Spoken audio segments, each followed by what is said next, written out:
I'd like to ask a question from a place of ignorance. I'd love to learn. I think Yeah. our viewers will as well. You mentioned trials at Manchester United, Mhm. so I'm going to kind of link football and hockey a little bit. As a defender within hockey, you're a tall guy, so if it was football, you'd be right, tall guy, good, you get your head on it.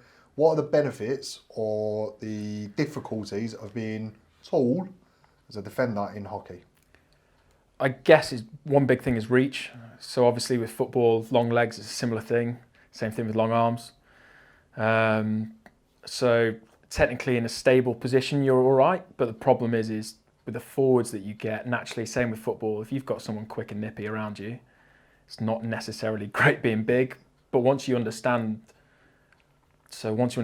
basically the real positives of being a big guy. So for example, me, I'm a 6'3" frame.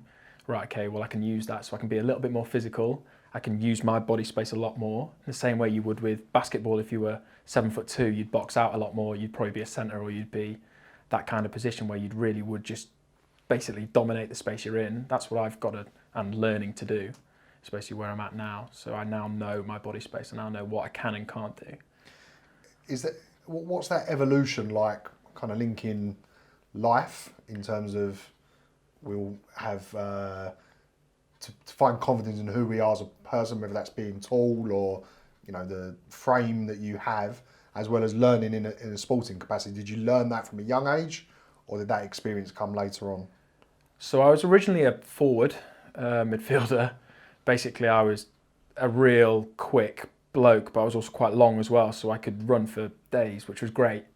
And then at 17, I basically had spinal fractures from overtraining during a growth spurt, basically. And then kind of my game changed completely, so I just naturally just graduated back. So now I kind of had to learn new strengths, which is quite a weird thing to do at 18, 19 when you should be more established as a player and traits.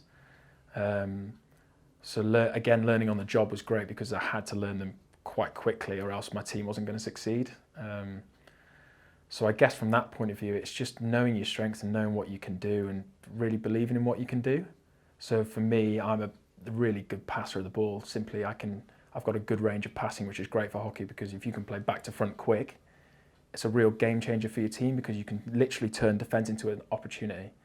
And then on the flip side, I'm a really good communicator. So again, for my position, that's great.